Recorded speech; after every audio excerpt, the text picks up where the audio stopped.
Ladies and gentlemen, may I have your attention, please? Welcome to West Virginia University's Creative Arts Center Lyle B. Clay Concert Theater. For your safety, we would like to point out the illuminated exits to your left and right. In the event of an emergency, you will be directed to the appropriate exit. At this time, we ask that you turn off all cell phones, pagers, and audible alarms as a courtesy to all. Thank you for your attention.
Ladies and gentlemen, please rise for the singing of our national anthem.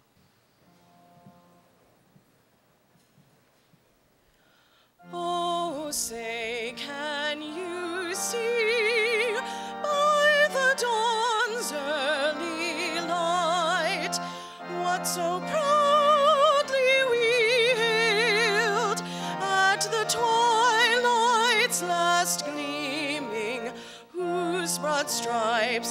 and bright stars through the perilous fight.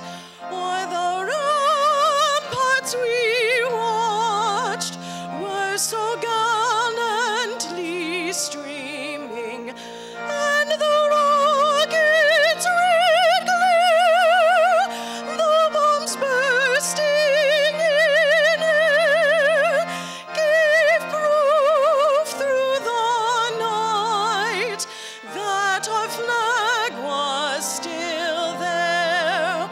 Oh, say does that star-spangled banner yet wave o'er the land of the free and the home of the brave?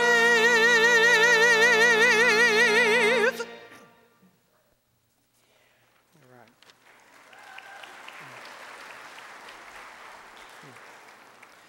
Please be seated.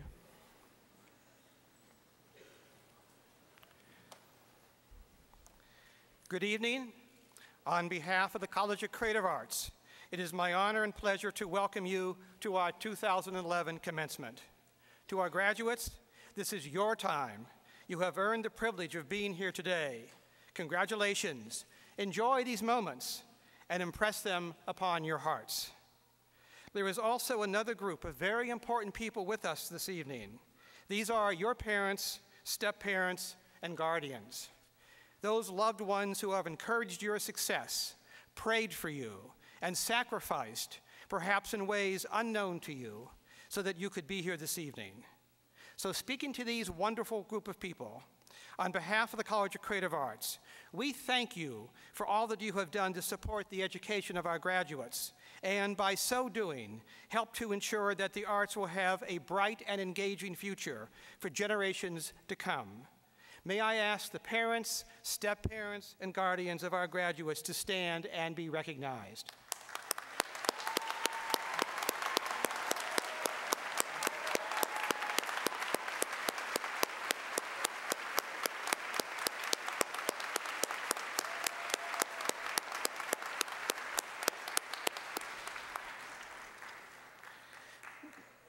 Now, almost 11 years ago, my wife Cookie and I discovered one of life's truly great joys, being grandparents, or as our 4 grandchildren call us, Nani and Gaga.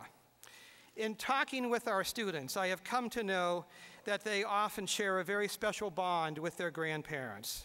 And so I would ask the grandparents who are with us this evening, who partake of the enormous pride that we have in our graduates, to please stand and be recognized. Grandparents.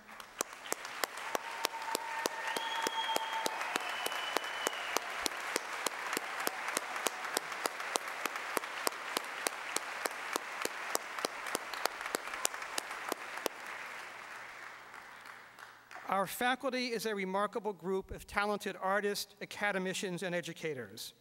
They are at the very heart of who we are and what we do. In fine arts colleges around our country, it is not unusual to have a faculty dedicated to advancing the arts, nor is it unusual to have a faculty dedicated to teaching. But what is unusual is to have a faculty dedicated to both. We have such a faculty here at WVU, a faculty who, with great skill, passion, honesty, and encouragement, have taught and guided our graduates through their 4, 5, 6 years or more with us. I am privileged to call these folks my colleagues. May I ask the faculty of the College of Creative Arts to stand and be recognized.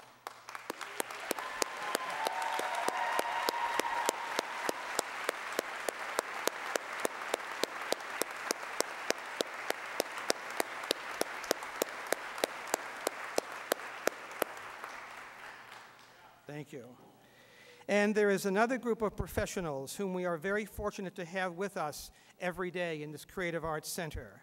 These are the members of our staff, our colleagues who not only operate this college, but also create the environment in which our faculty and students can fulfill the mission of education. I would ask those members of our staff who are here with us this evening to please stand and be recognized.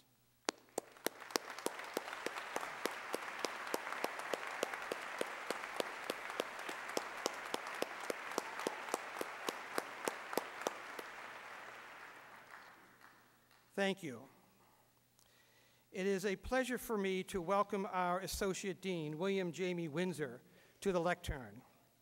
Jamie's integrity, work ethic, command of university policies, and dedication to the arts, and the quality of education that we bring to our students are, in a word, exemplary. Over these past 10 years, Jamie has helped to define our character as a college, and it has been an honor for me to work with him as a colleague and indeed as a cherished friend. Please welcome our Associate Dean, William Jamie Windsor.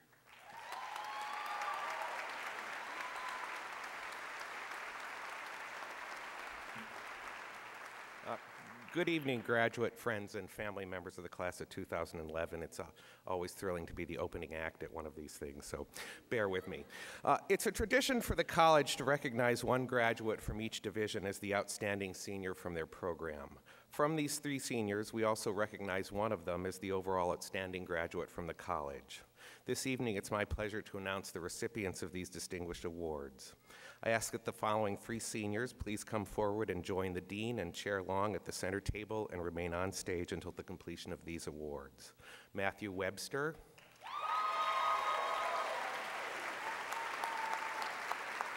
Octavia Steffich, and Evan Baygold.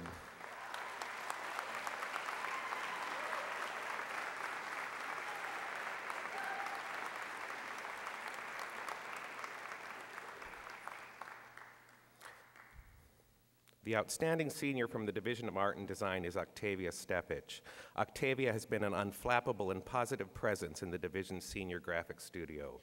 Despite a year where the studio was filled with adversity ranging from technical challenges to time-intensive projects, Octavia's talent, humor, and ability to empathize with people have allowed her to create visual messages that ring true with both clientele and viewers. Her work ethic has been characterized as one of great dedication backed with excellent time management skills, and Octavia often chose to spend many additional hours creating works by hand in lieu of doing it on the computer. The result has always been works that appeared accessible, personable, appealing, and remarkably human. She has served as the treasurer for the Kappa Pi Honorary Art Fraternity, held an internship with WVU Web Services, and her work has been juried into the Best of West Virginia show at Tamarack. Tonight, Ms. Steffich graduates with a Bachelor of Fine Arts degree. Please join me in congratulating her.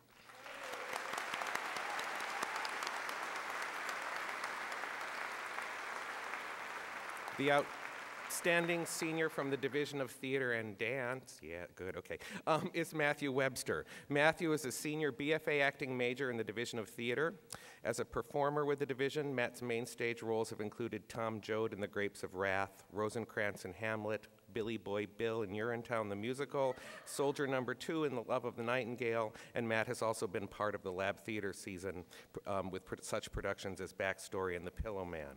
He has written, produced, and directed his original musical Kingdom Come and toured the production to Wesleyan College. Matt would like to thank Jerry McGonigal for his continued trust in him as an actor, his peers in the senior BFA acting class for 4 years of their friendship and support, and his family for giving him love and always encouraging him to follow his dreams. Tonight, Mr. Webster graduates with a Bachelor of Fine Arts degree. Please join me in congratulating Matt.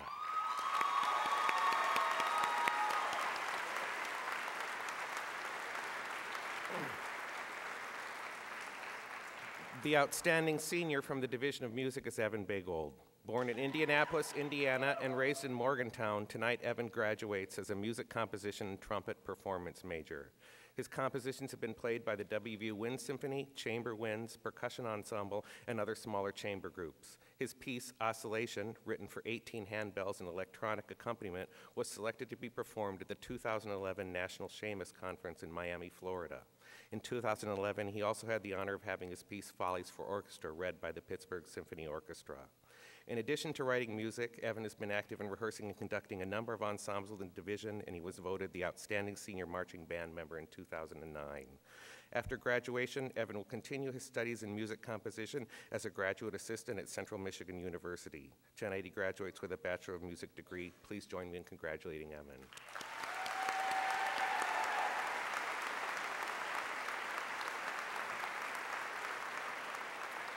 And from these three seniors, the college selects one individual to be recognized as our overall outstanding senior. This year's recipient of this distinguished award goes to Evan Bagel.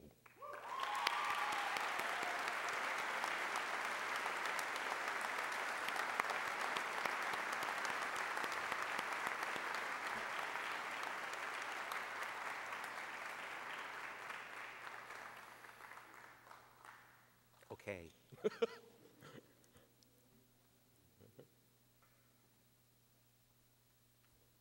But I'm not done yet, there's more. Okay, it's also my pleasure to get to introduce this evening's commencement speaker, Bernie Shultz, Dean of the College of Creative Arts, Director of Creative Arts Center, and Professor of Art History here at West Virginia University.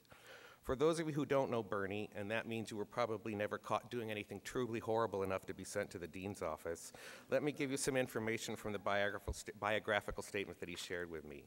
First of all, Bernie is a distinguished scholar who holds a PhD in art history.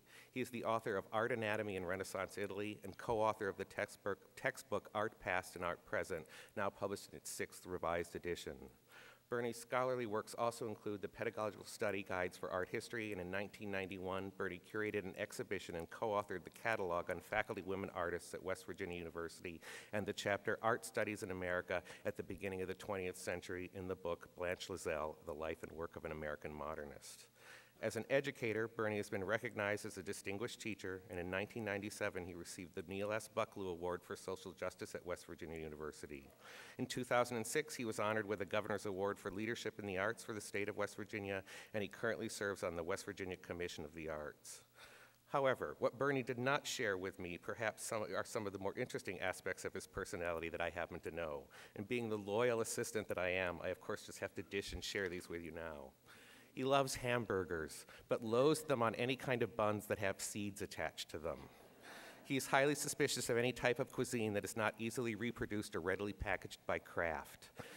He is the master of the bad pun, a devout Pittsburgh Steelers fan. He has a shrine to Franco Harris's Immaculate Reception at his own office. I know, I've seen it. And he has often been noted to regale unsuspecting listeners with historical trivia ranging from obscure death practices at the Roman Colosseum to quotes from long-dead philosophers about whom most of us don't have a clue. Bernie has served as Dean of the College of Creative Arts for the last 11 years. He has raised more than $30 million for major renovations of our facilities, investments in technology, endowments to support scholarships, professorships, and the development of activities for faculty, students, and of course funds for the new art museum scheduled to open in 2013. You should also know that more than half of the gifted and talented faculty who trained tonight's graduating class were, in one way or another, recruited, hired, and mentored by Dean Shultz. As an administrator, Bernie's leadership is grounded in the fact that he remains first and foremost an educator and a member of the faculty. His frequent contacts with peers and students have served as a golden reminder that people are the institution's most priceless asset and truly fundamental to its success. At the end of June, Bernie will leave the deanship of the college to go lead the fundraising and educational programs for our new art museum. Although I know that his work will be exemplary there as it has been in our office, it seems somewhat unfair to me that just when I finally have him trained, he's out the door to pursue some other shiny, bright challenge. But such are the ironies of academia. Nevertheless, I have been very honored and pleased to call Bernie my mentor, my friend, and he remains one of the kindest, most caring individuals I have ever had the privilege of knowing. And although he will always remain a vital part of the college, I will still deeply miss our day-to-day working relationship. With all that being said, I ask that you please join me in welcoming tonight's speaker, Dean Shultz.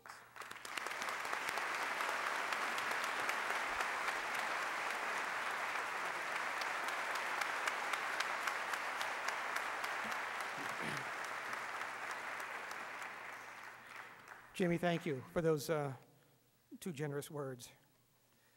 True about the hamburgers, by the way. To our graduates, for those of you who are hoping to have a really famous graduation speaker, I would offer two thoughts. First, the money that the college would have spent to bring you such a speaker has been reallocated to purchase an additional flying WV cookies for you at the reception. And second, it is true, as you will soon come to realize, that no matter how inspiring for the moment, graduation speeches tend to be among the top 10 forgotten speeches of your life. Understanding this, I am relieved of a great deal of pressure regarding the speech. So here we go. I know that I speak for every one of the faculty and staff at the College of Creative Arts, and for Chairperson Carolyn Long of the WVU Board of Governors, and Governor Member Bill Nutting, who's with us today, when I say that we are exceedingly proud of you. Your hard work, talents, passion, and tireless dedication to the motto, I live at the CAC, have brought you to this momentous achievement, your graduation. As you are well aware, the arts are a demanding profession. I can assure you and the members of your family that the hours of study, practice, and all else that drives success in the arts, for you, they were second to none in any major here at WVU. Much has been asked of you, and while there have been times of anxiety as well as accomplishment, you have responded beautifully. You possess in your hearts not only that fire which fuels a career in the arts, but also that fundamental realization that while the arts may entertain, they are not entertainment. That the arts are indeed a profound form of human communication, and that the arts intensify the experience and meaning of what it is to be human, both in our shortcomings as well as our strengths. But you also are aware that the arts are a profession which are often misunderstood, or even worse, trivialized. Share a couple of stories with you. As Jamie said, I'm an art historian, and my primary field is the Italian Renaissance. And one of the great figures of Italian Renaissance art history was a man named Bernard Berenson, lived in the early part of the 20th century, had a great villa called I Tatti just outside of Florence, and he had great Renaissance works of art around him on the walls of that villa. And the story goes that he was dining one evening with this very famous Italian surgeon, and the surgeon was quite taken by the art and by Berenson's knowledge. Now, Berenson, you have to understand, was a person of, he's a great art historian, great scholar. He had the eye of a connoisseur and incredible ego as well. So at one point in the dinner, the surgeon was so impressed with Berenson's knowledge, and he said, you know, Professor Berenson, I think it must be wonderful to have a life in the arts. So when I retire from surgery, I shall enter the arts as a profession. Berenson looked astounded and said, why, doctor, whatever his name was, how amazing, because when I retire from the arts, I intend to take up surgery. And although my field is the Italian Renaissance, my colleagues in art history know that I'm a big fan of modern art. And there was one moment a number of years ago when I was in the East Wing of the National Gallery.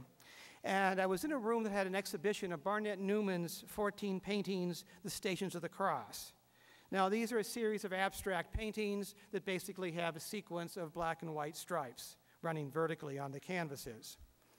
Now, as I was sitting alone in this gallery, having this incredible spiritually contemplative experience, a visitor poked her head in the entrance, looked around the room, turned to her friend and said, "Nothing here," and walked away.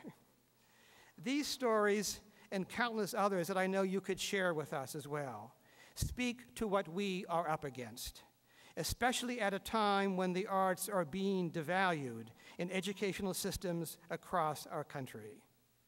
What a stupid mistake these people are making in so doing. Whatever careers in the arts that you create for yourselves, and wherever, guided by your passion for the arts, your path may take you, even perhaps to professions outside of the arts. Those of us on this stage this evening ask you to remember, especially during those times ahead which will challenge you, and those times will be there, that what you do and what you bring to us and to the future generations is so very important. For at a time when many people search for an identity and sense of place, The arts provide a grounding and understanding of one's own cultural tradition. But while helping to provide a sense of self, the arts, by their very nature, transcend either real or perceived boundaries. The arts are inherently global. They open doors of understanding to the world's communities. Now, I must admit that I always get amused when I hear the cliche, think out of the box. Finding creative solutions to issues is what you do naturally. The arts promote contextual thinking, viewing the world from different perspectives. You are the most out-of-the-box thinkers on this campus. Nurture this asset. Bring it to bear on whatever you do in life, and especially during those times when you find yourself having to make significant decisions. I would also ask that, as the path of your life extends from WVU this evening, to keep in mind the title of that great Marvin Gaye and Tammy Terrell song, Ain't Nothing Like the Real Thing, Baby, okay? Which was redone by Justin Timberlake and Beyonce about a year ago. In an age, well, for the arts, truly, there really is nothing like the real thing. In an age of virtual reality, you have the power to bring us all back to the real thing, that live performance and that actual encounter with works of art. For it is in the magic of these encounters that the arts engage us with an increased capacity for empathy, a capacity to understand ourselves and the human condition ever more fully. And just maybe, perhaps the communal encounter with the arts can open us to a value which seems to be more and more lacking in our society today, true dialogue. These values represent the promise of the arts, and in turn, this is the promise that you, our graduates, now bring to this world. Finally, although it may sound harsh, your time at WVU by the end of this evening will be history. Now, since my grade school days, I have been a student of the American Civil War. And when I thought about your years at WVU becoming history, I recalled a quote from Robert E. Lee. He's writing a letter 5 years after the end of the war. And he's writing to a colleague of his in the war. And he basically is talking about how human beings deal with these momentous transformations in history, and how it is at times that we seem so impatient to be able to nudge history along and kind of see the results that we want to see in our lifetime. And he ended this letter with this quote, and he said, "It is history that teaches us to hope. It is history that teaches us to hope." It is our prayer for you that as you look back upon your time at WVU with greater and greater distance in the years ahead, that your achievements, which we celebrate tonight, always will be held before you with a sense of hope. And one final bit of advice. Whenever and wherever life gives you the opportunity, always go for the free cookies. Thank you.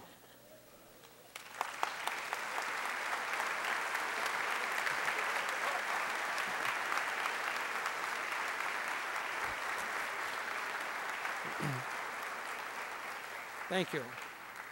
Ladies and gentlemen, please welcome Sarah Nail, Doctor of Musical Arts and Vocal Performance, singing My Home Among the Hills, composed in 1963 in honor of West Virginia's centennial celebration by Clarksburg native Mr. E. W. James.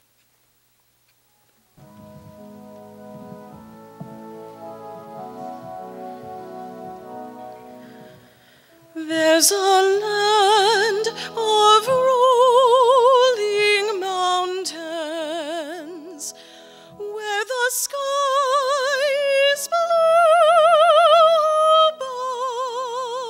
above, and though I may roam, I hurry home to the friendly hills I love.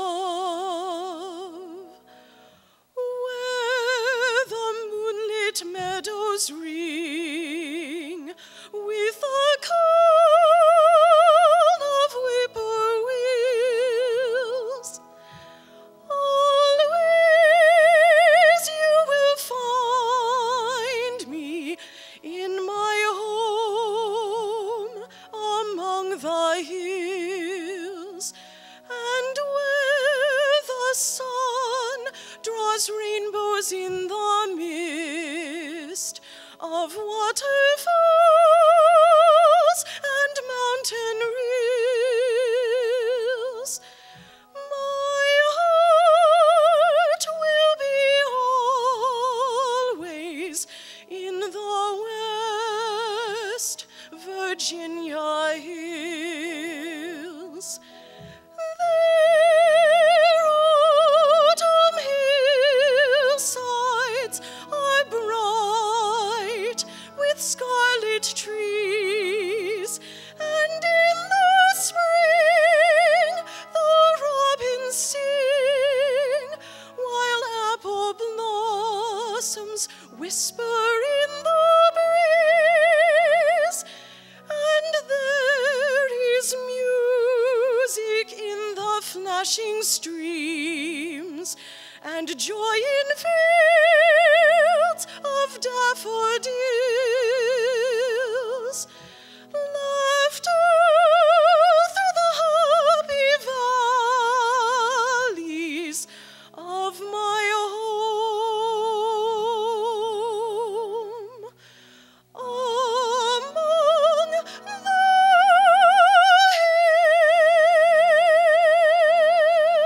hills.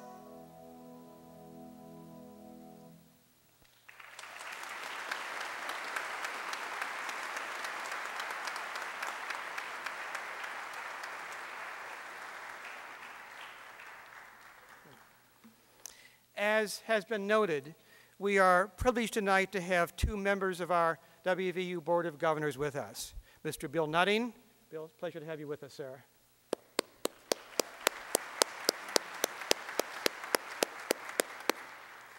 And also Carolyn Long. Carolyn is the chairperson of the WVU Board of Governors. Carolyn is well known as a leading educator and administrator with 32 years of service to our state. Her leadership is a transformative force in higher education, and it is virtually impossible to be with her for even a few minutes and not be inspired. I am privileged to say that this evening, as we distribute the diplomas, Carolyn and Bill will assist us in congratulating our graduates. Thank you.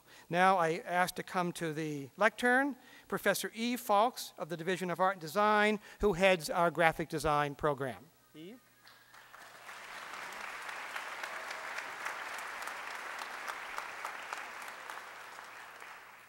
Ladies and gentlemen, friends and family, distinguished faculty, administrators, and of course the graduating class of 2011. I'm speaking to you today as a stand-in for Allison Helm, who can't stand. She broke her leg on Mother's Day, and even her welding torch could not fix it. And for my seniors who were forced to give a public presentation just a week ago, here's karma come at me. I'll be pretty much giving you Allison's words and talking to you in her metaphor of the science fascination that inspires her beautiful sculpture. Those of you who had me in class know I can't quite leave it alone, though. I hope my inflection lets you know when I have ad-libbed. I'm also speaking from my own heart and for all the faculty here who teach, not because they can't do.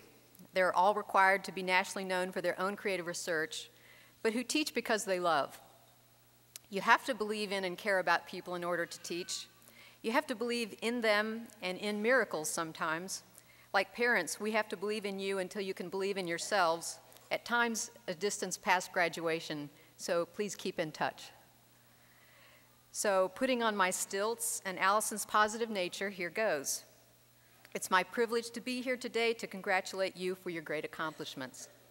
I'm proud to be in some way linked to you, the future leaders in the arts. I'll be elaborating on what leadership means in a few moments. You're here today because art spoke to you and you heard a voice inside you, a calling, and you listened. I love this calling part. It's the key to happiness, according to Jonathan Haidt, a contemporary social psychologist and TED speaker. A calling is something you feel born to do to make the world a better place. Whether it be emptying bedpans or working on a cure for disease, it gives you the patience for the tedium and the setbacks. We probably all agree that artists' brains are wired differently than others. The human brain is the most elusive and mysteriously complex organ in the body.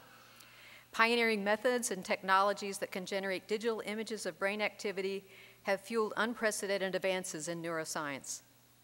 These new imaging tools have provided us with radically new ways of seeing and understanding the brain. This new world of astonishingly beautiful imagery fascinates scientists and artists alike. Just as technology must be pioneering to move forward in new territory, we rely on artists to give us our new vision of humanity. Artists and designers open up new imagery, often through embracing the latest technology. Allison's thought here reminded me of an important idea passed on by Tom Ockersey, head of the design department at Rhode Island School of Design, when he was here as a visiting artist. He said, "We start, if you will, wherever we are, and wherever we can make a difference. We are gaining a deeper sense of awareness of ourselves and our relationship to the bigger picture of life."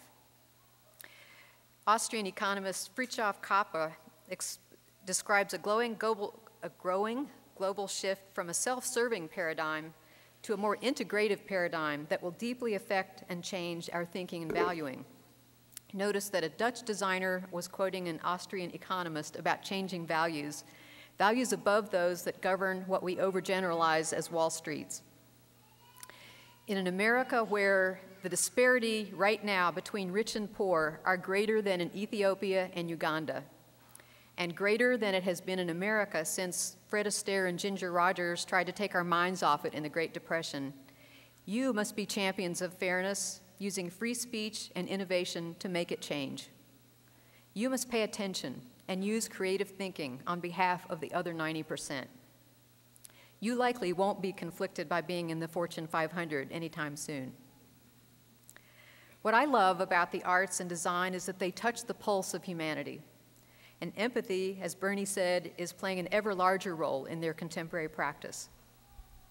You, the class of 2011, have been given the tools of creative problem solving and methods to help you think, analyze, and create. But don't forget that design and art are a messy, unpredictable process. That's why it's not for everybody. There are lots of tries for every success, and tons of practice make a great result more likely. Don't fear fear. The adrenaline can give you energy. Don't forget to play. It feeds the creative muse and keeps humor in the mix.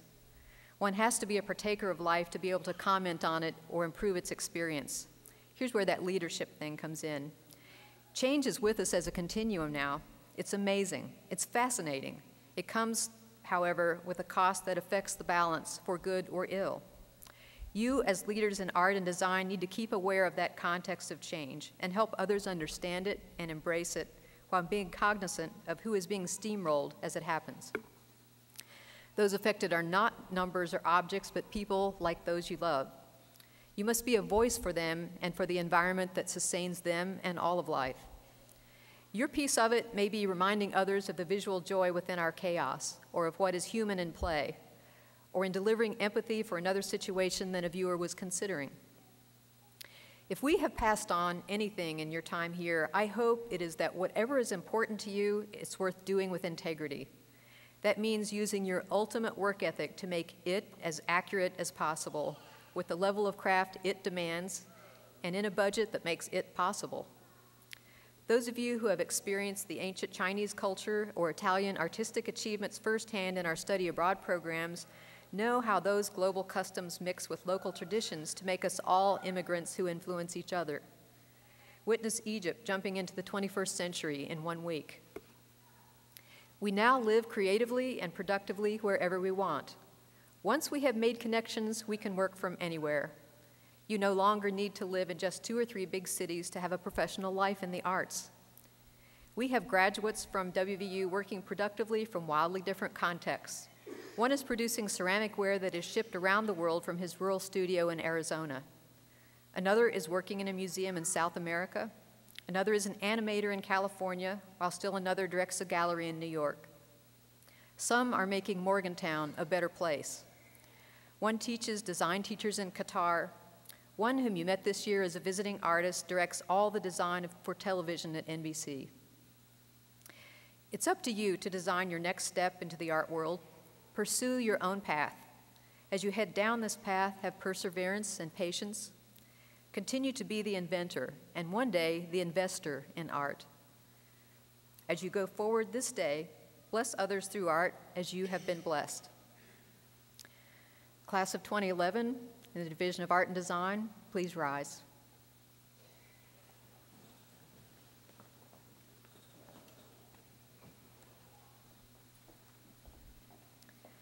Receiving a Bachelor of Arts in Art History, Danielle Hammer Jeffel.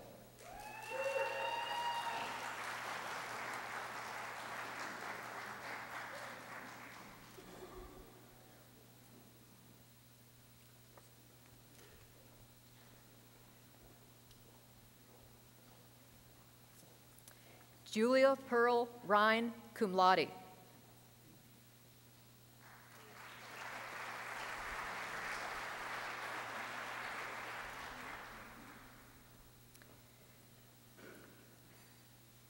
Jessica Louise Brobst, magna cum laude.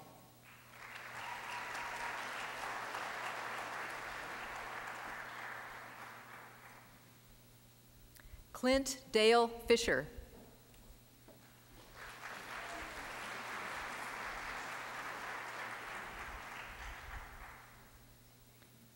Christopher Joseph Gregory.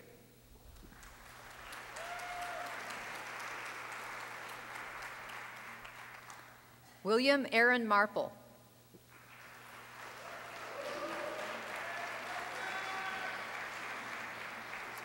Benjamin Stuber Nelson. Oops.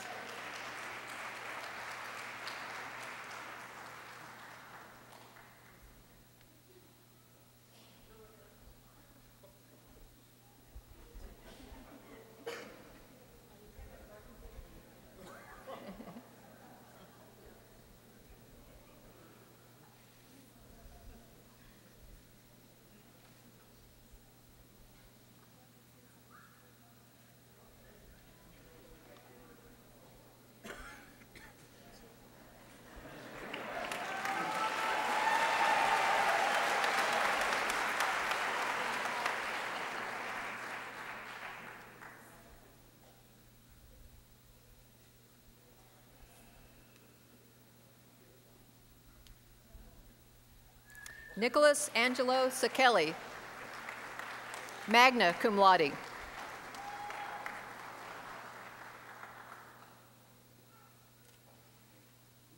Stephanie Nicole Schweitzer.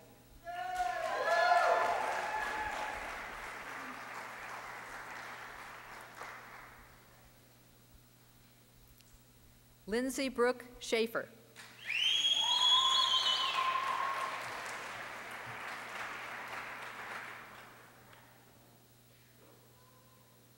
Joshua Cole Smith.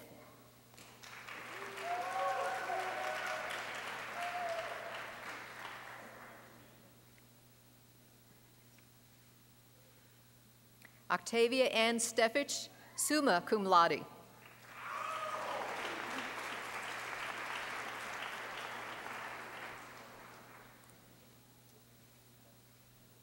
Rortanak Sai.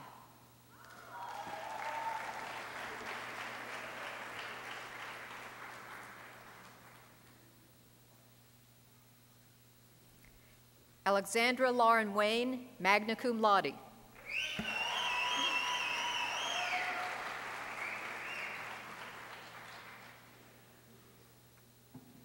Carly Allison Wire.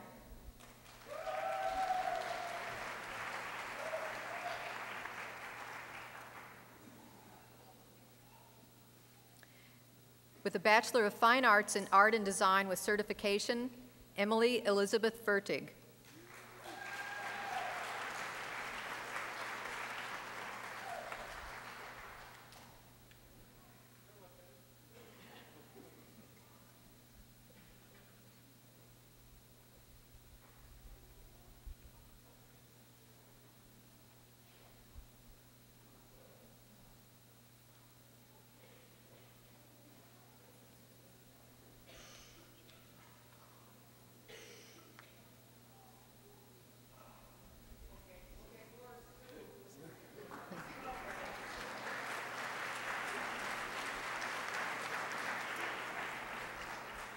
With a Master of Arts in Art History, Nicole Lynn Peters.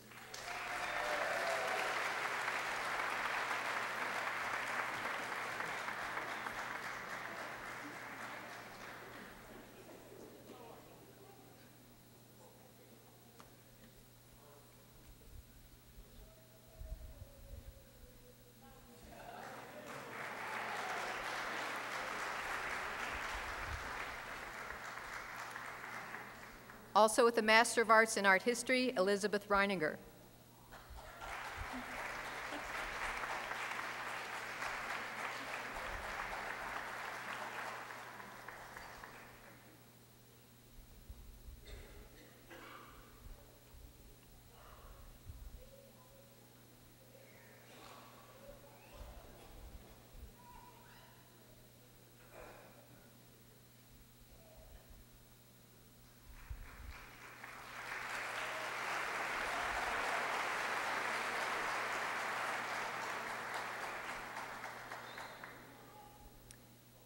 And Lindsay Marie Rosevsky. Oh, Linda, excuse me.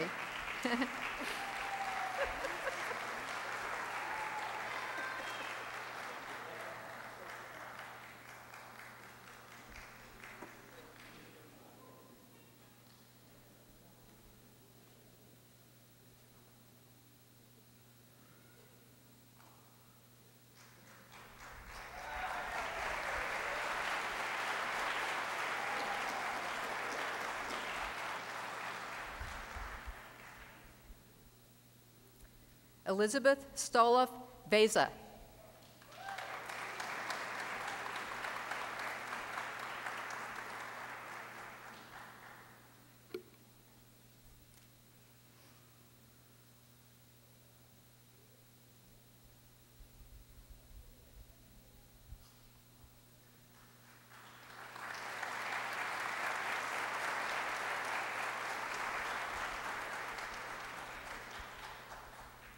With a Master of Arts in Art Education, John Christopher Williams.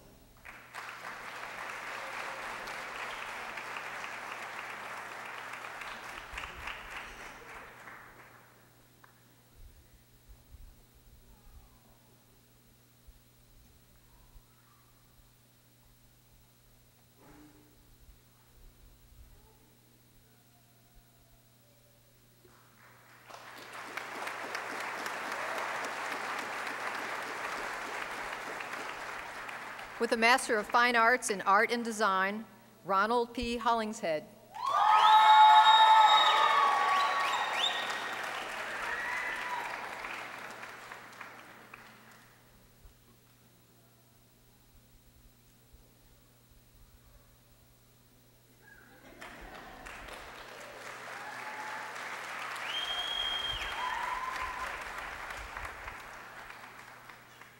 And also Charles Nicholas Lejeune.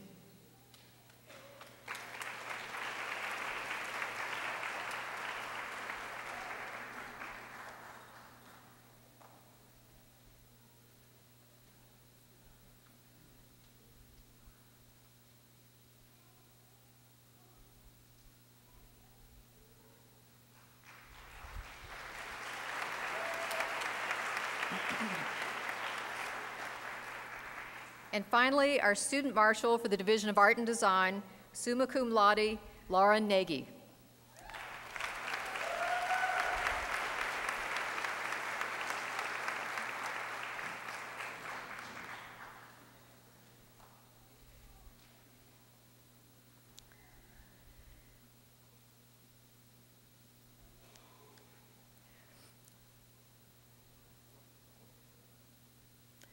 Now I would like to introduce you to the Chair of the Division of Music, Keith Jackson.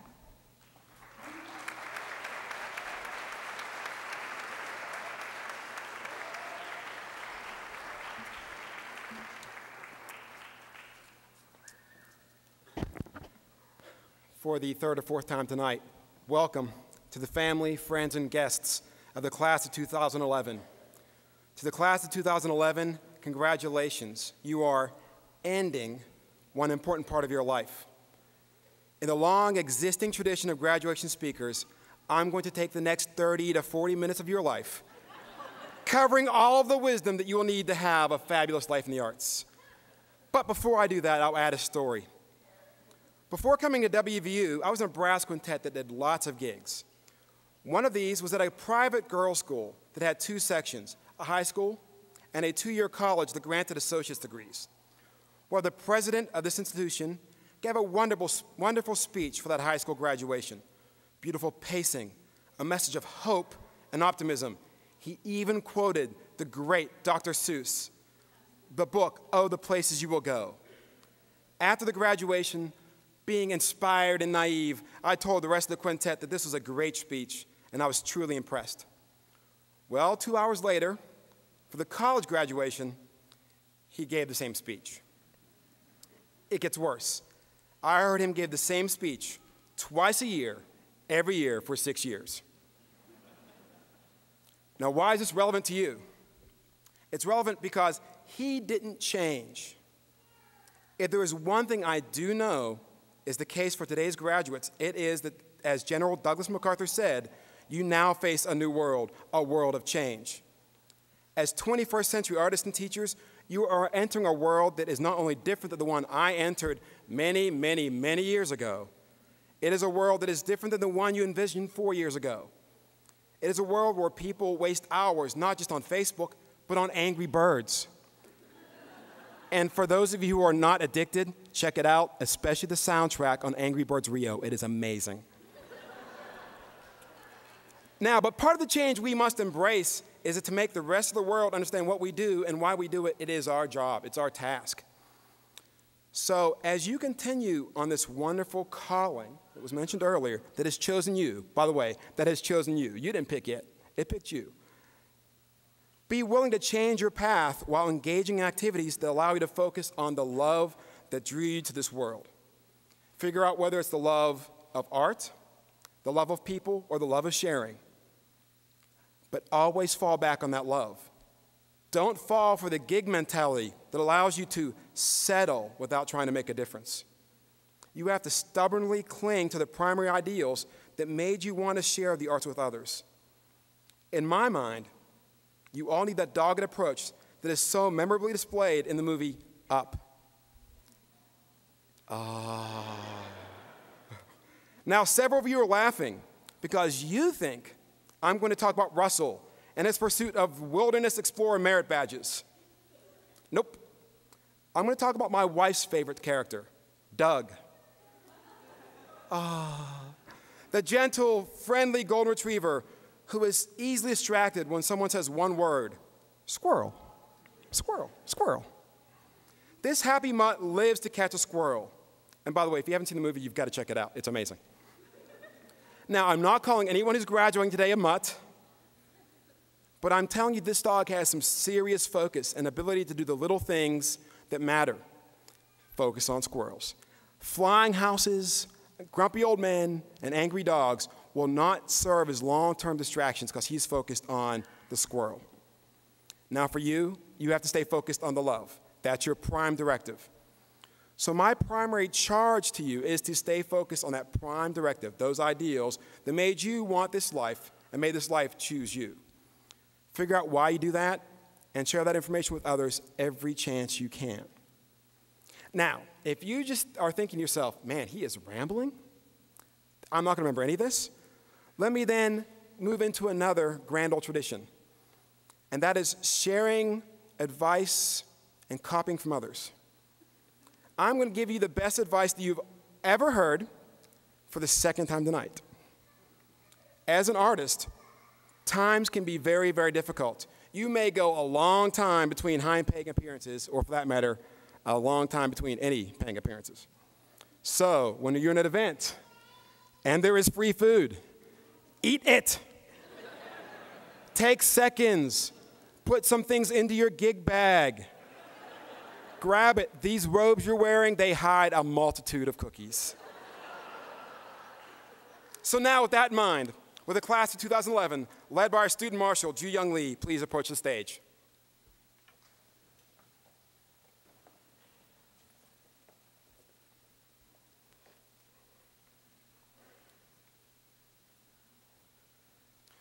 Receiving the Bachelor of Arts in Music, Daryl Lynn Gray.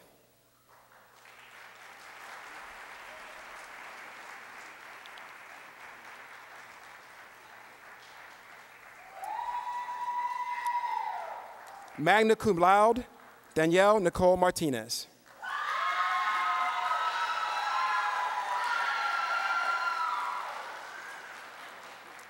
Magna cum laude, Amanda K. Miller.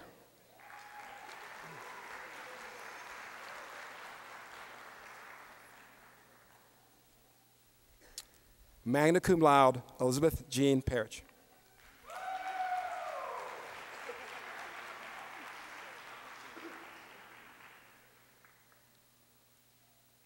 Receiving the degree Bachelor of Music, Music Education, Rebecca Allison Doppelhauer, magna cum laude.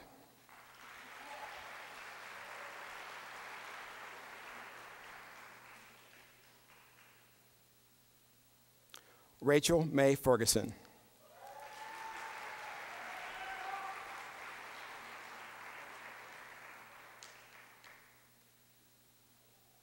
Stephen Nicholas Hunchuk.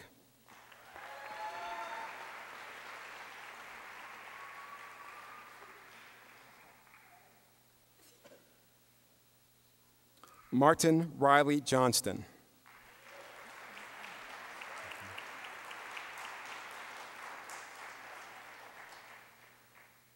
John Charles Leonard, cum laude.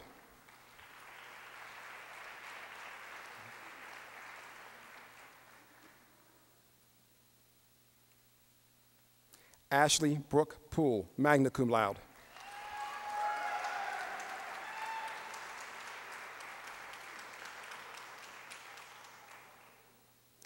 Casey Lee Snodgrass, magna cum laude.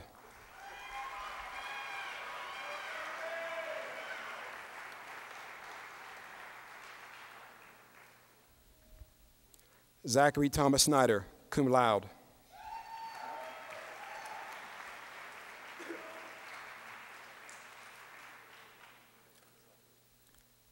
Zachary Lawrence Tomlin, summa cum laude.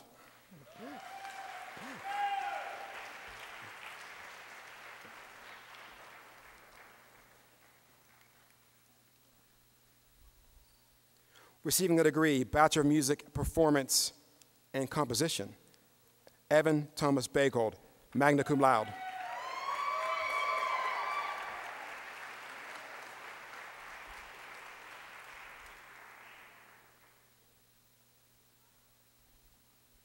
Receiving a degree, Bachelor of Music, Performance, Dennis Shannon Gallagher.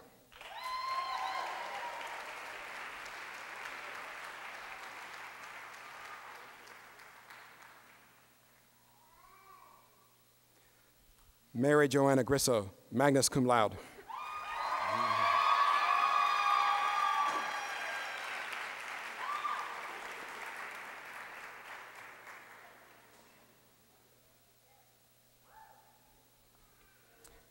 Kelsey Ann Pierce, summa cum laude.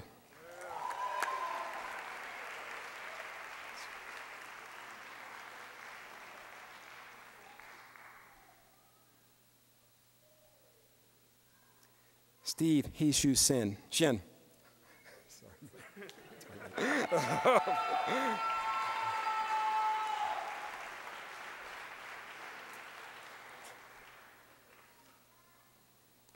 Jarrell Duray Strickland.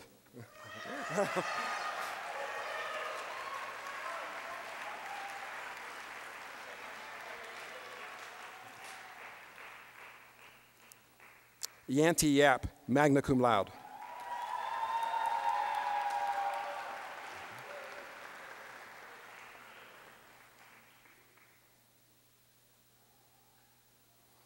Receiving the degree Master of Music, Ting Ting Chang.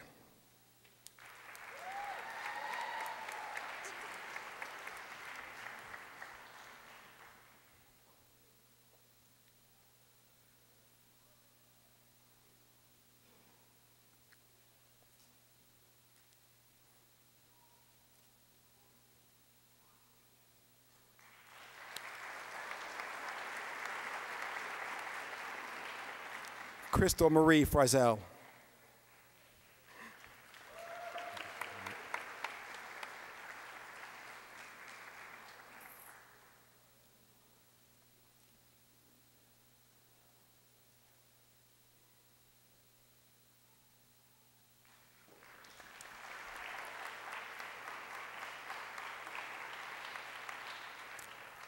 Alan Parker Heath.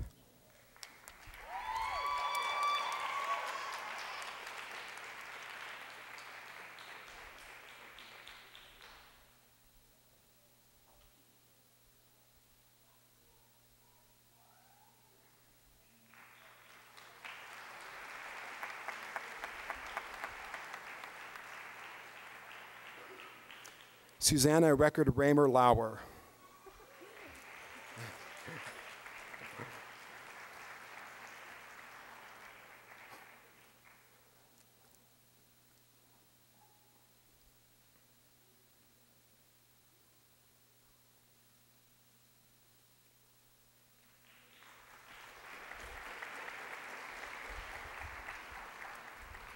Pei Yi Lee.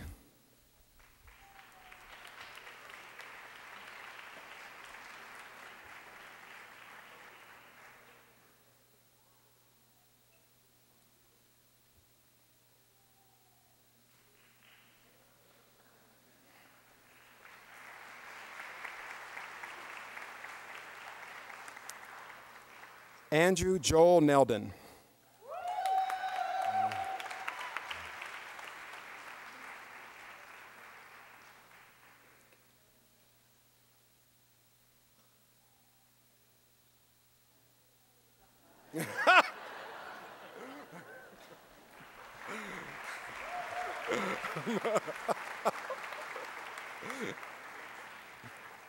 Wendy Aaron Portis.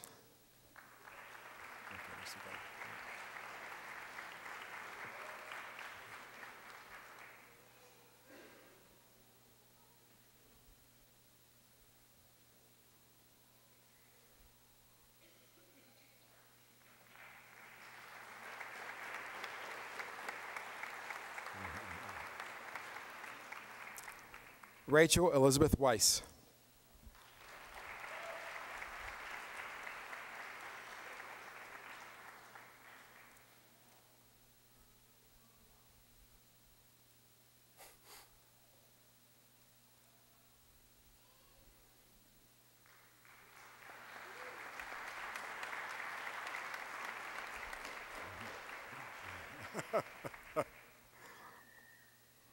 Receiving the degree Doctor of Musical Arts, Sean Elliott Beachy.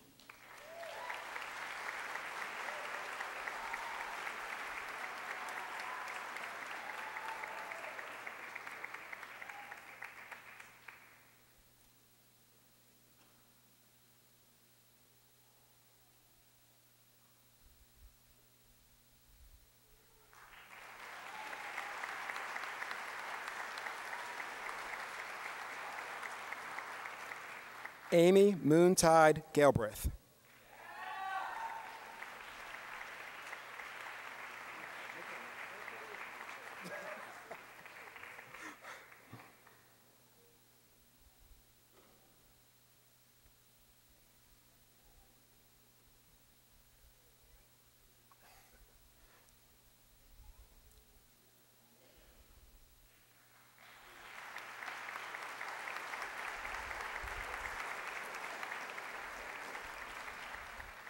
Christopher David Michael.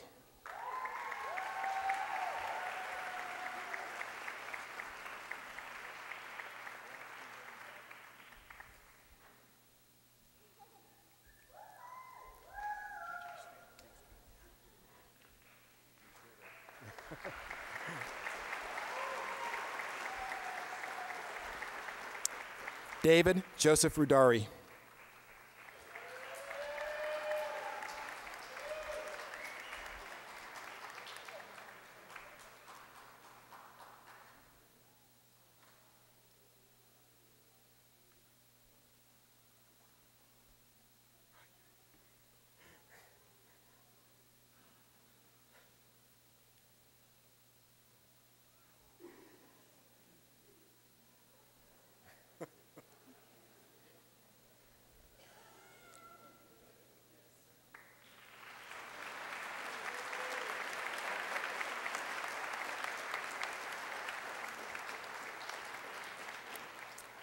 And the student marshal for the Division of Music, Ju Young Lee, summa cum laude.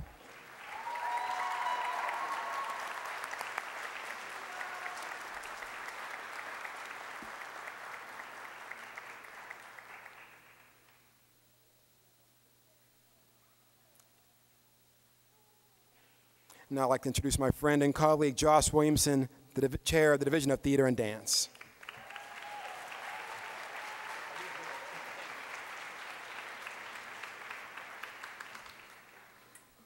Thank you very much, Keith.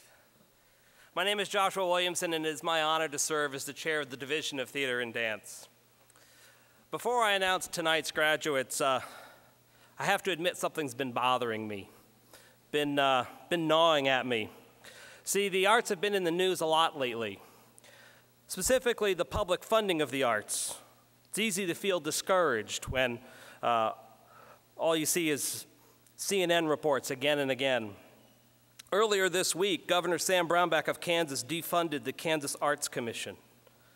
Texas Governor Rick Perry stated earlier this year that the Texas Arts Commission was not mission critical and therefore didn't need to be funded. In Washington, the House moved to eliminate the National Endowment for the Arts. Wisconsin Governor Scott Walker cut the Wisconsin Arts Board funding by 73%. On Wednesday, the Pennsylvania House Appropriations Committee passed an amendment to the budget bill that included a cut of over 70% to the Pennsylvania Council on the Arts. Now, it's not all doom and gloom. New York, Minnesota, and Virginia have all restored or increased funding. But the notion that the arts are not really needed, that the arts are a luxury, a frivolous distraction, a burden, it's what really bothers me. To invest in the arts is largely seen by politicians as a waste of taxpayer money, and therefore it must be cut. I mean, after all, we have to make sacrifices, right? But the reality is quite the opposite. In fact, now is the time the arts are needed the most. The arts are a powerful mechanism to stimulate economic growth. The arts are a destination activity. You have to drive to a specific place to hear, see, and experience the arts. You also buy gas, pay for parking, pay a babysitter, have dinner, go for drinks afterwards. The arts organizations also hire dozens of people to sell tickets, act on stage, play in the symphony, and hang the lights. These arts organizations also purchase materials from local businesses like fabric for costumes, lumber for scenery, steel for sculpture, paper and office supplies for programs. To support the arts is to support small business. In fact, several studies have shown that for every dollar spent on the arts, $3 to $7 are returned to the economy. This past year, the Division of Theater and Dance sold over $130,000 in tickets. That translates conservatively to $400,000 in economic stimulus. And I say conservatively because these studies make assumptions that I need to amend, such as patrons going out to dinner. And since our audience is largely 70% students, that means $5 footlongs at Subway and not the $60 dinners at Sargasso.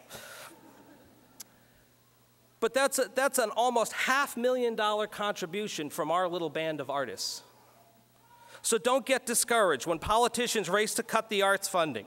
There's a bigger economic picture that includes the arts, that demands the arts. And this big picture means that, Katie, you must stay in front of the camera. And Hannah, keep making those wigs. It's up to you to show politicians why funding the arts makes sound fiscal policy. So, Stephen, don't ever stop performing. Roxy, use your German to foster new international relationships in the arts. Isaac, keep telling those jokes. Amanda, we need you to keep painting and drawing. Kat, don't ever let your Disney aspirations go. Dean and Rachel, keep hanging the lights and writing cues. And Andrew, keep staining that Luan. Jake, keep doing those impressions. It is vital for Bobby to keep Sherwood T. Anderson busy. And Laura, don't ever stop singing. Ashley, keep up your Meisner repetitions. Matt, keep writing new musicals. And Blair, show the world that the classics can be reinterpreted. There is immense value in the work you do. You contribute to the economy and you contribute to the betterment of society. So it is vital now, more than ever, that you continue the work for which you have trained and for which you are deeply passionate. And therefore, to ensure that the arts remain in our lives, before we let you go, I have one final assignment. This is my challenge. It's my charge to you as new members of the creative community, an artist's charge, as I like to call it. Your charge is to teach others to be appreciative patrons of the arts. Your charge is to ensure that the arts thrive in a society that places fiscal success over artistic integrity. Your charge is to examine society and humankind. Your charge is to question the rules and establishment. Your charge is to educate society through the arts, and your charge is to recruit the next generation of artists. Your charge for the rest of your career is to serve as an advocate for the arts. Therefore, Dean Shultz, it is with immense pride that I present to you the Division of Theater and Dance class of 2011, who not only completed the requirements for their degrees, but possess in them the skill, drive, and passion to engage these challenges as advocates of the arts. Congratulations.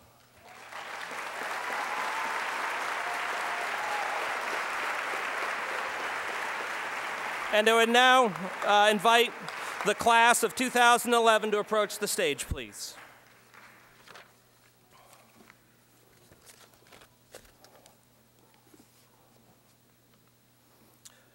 With a Bachelor of Arts in Theater, Catherine Mary Fogarty, summa cum laude.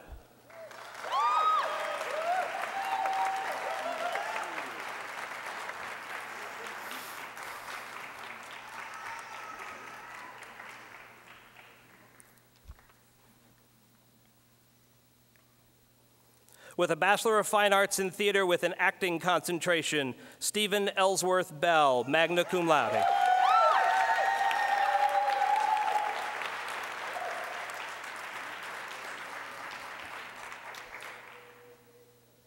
Jake Dean Brady.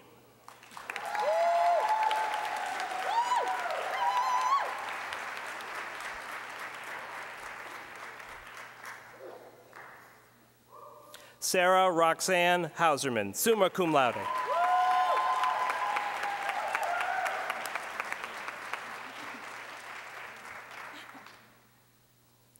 Laura Diane Peters, cum laude.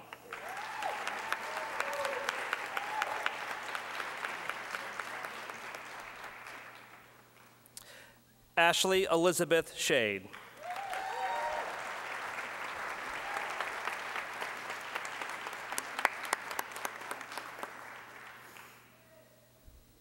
Matthew Osceola Webster, summa cum laude.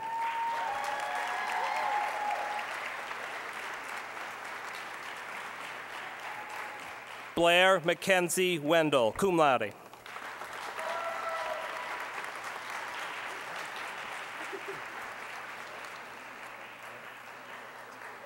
With a Bachelor of Fine Arts in Theater with a Design and Technology concentration, Isaac Neal Crow.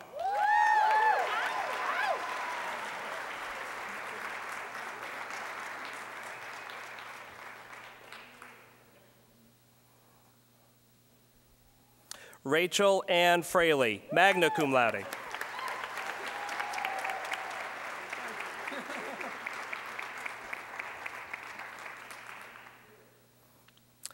Amanda Gail Lawson, magna cum laude.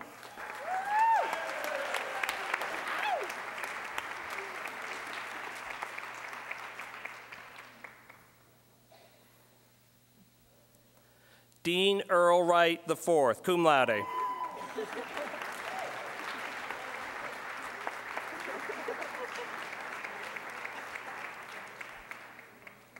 With a Bachelor of Fine Arts in Theater with a Creative Dramatics and Puppetry concentration, Robert Osborne Yurd III, magna cum laude.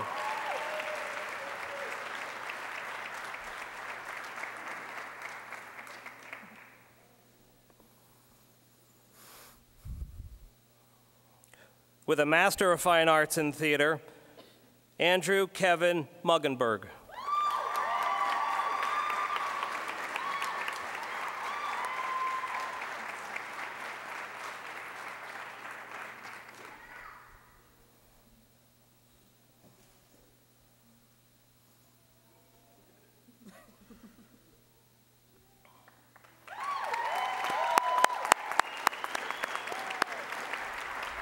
Hannah Elizabeth Wold.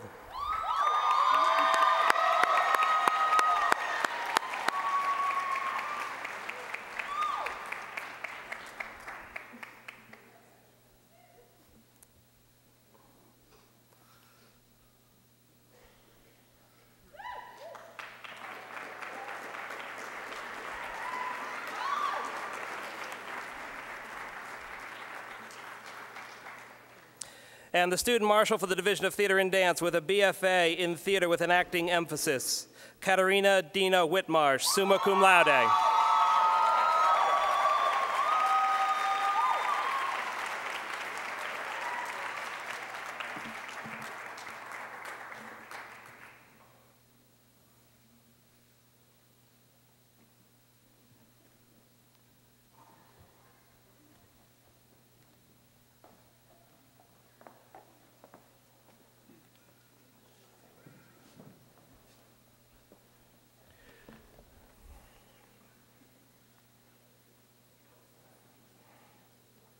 I think one more time. Let's hear it for our graduates. Thank you, folks.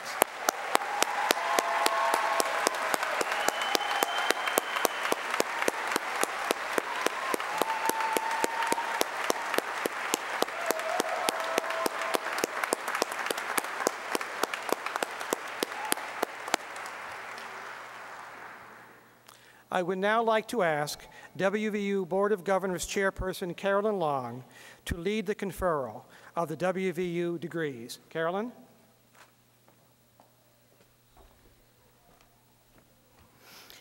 It is an honor to be here at the Creative Arts Center with all of you magnificent graduates. And just because we're in a place that says creative arts, I will do something that worries the university a great deal. I go off script sometime. And so I think this is a place I'm allowed to do that, right, guys? Just for a second. There is a gentleman that has been said before today that is, this is his last year as the dean. He's going on to do other wonderful things at WVU, and that's Dean Shultz. And it would be remiss if, as an administration and as the Board of Governors, we did not thank him for his wonderful service to this university and to this college. We know he's going to do other wonderful things for us with the art gallery, but I want to personally and on behalf of the board thank you for your service to this university.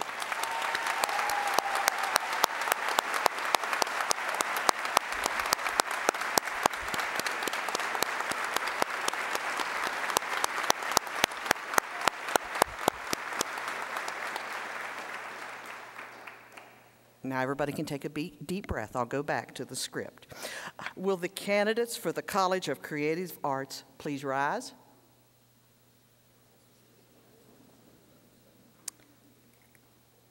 Candidates, you will use your talents to express the deepest truths about the human experience.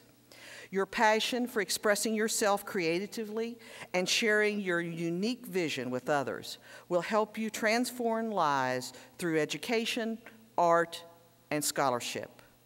As you begin your careers in the arts, I hope that you will continue to express yourself with creativity, compassion, and courage.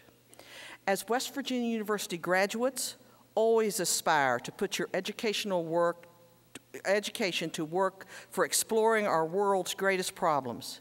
Continue to cultivate the global awareness and aim to create a more peaceful and just world. Constantly refine your abilities to uncover facts, analyze problems, and communicate clearly. Dream big and never stop learning. Share your pride for West Virginia University wherever you go, and act as ambassadors for this wonderful university and the life-changing power of education. By the virtue of the authority vested in me by the West Virginia University Board of Governors, I hereby confer upon you the degrees for which you have been recommended, with all of the rights, honors, and privileges are pertaining thereto. As West Virginia University's newest graduates, bachelors, you may move your tassels to the left side of your cap as a symbol of your achievement.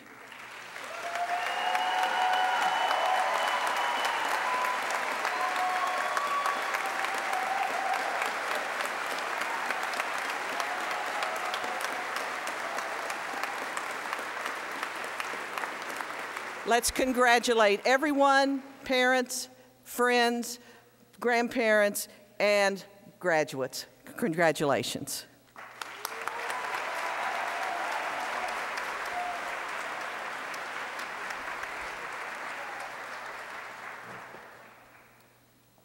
Please be seated. Thank you.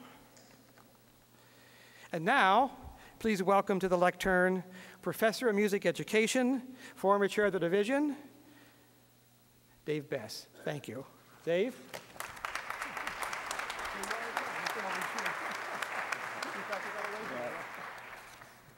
Thank you for not kissing me, Bernie. On behalf of all the graduates of the university who have preceded you, I extend to each member of the class of 2011 congratulations and best wishes. From this day forward, your names are inextricably linked to West Virginia University. The quality of a university is known by the reputation of its graduates. When employers see that your education has prepared you to excel in the workplace, that will enhance WVU's reputation and the value of your own degree. You will be the institution's best ambassadors. With that in mind, I offer you this charge, the class of 2011. And I know you've had a great deal of charges tonight, which is why I feel the voltage from clear up here. Work hard, take risk, and don't fear making mistakes. Put your education to work improving our society. Develop a global perspective and apply your efforts to creating a more peaceful and just world. Honor the sacrifices of those who came before you and do all you can to help those who will follow. Above all, never stop learning. Read, explore, travel, and keep expanding your circle of friends. And as you build new friendships, take care to nurture those you have made at WVU. Maintain your connection with West Virginia University. Show your mountaineer pride, not just on game days, but every day and every place life takes you. Return to campus when you can to visit favorite teachers, and even me, perhaps, and relive precious memories. As you leave today, consider the words of an esteemed former WVU faculty member, Maurice Brooks. He wrote, "Thus it is with those nurtured in Appalachia. They leave, but they look back, remembering pleasant things. The land has claimed them, and its ties will not be severed. At West Virginia University, you will always have a home among the hills." Thank you, and congratulations.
Before we end this commencement, I would like to thank our interpreters, Teresa McGonigal, Ines Schaffner. Thank you very much.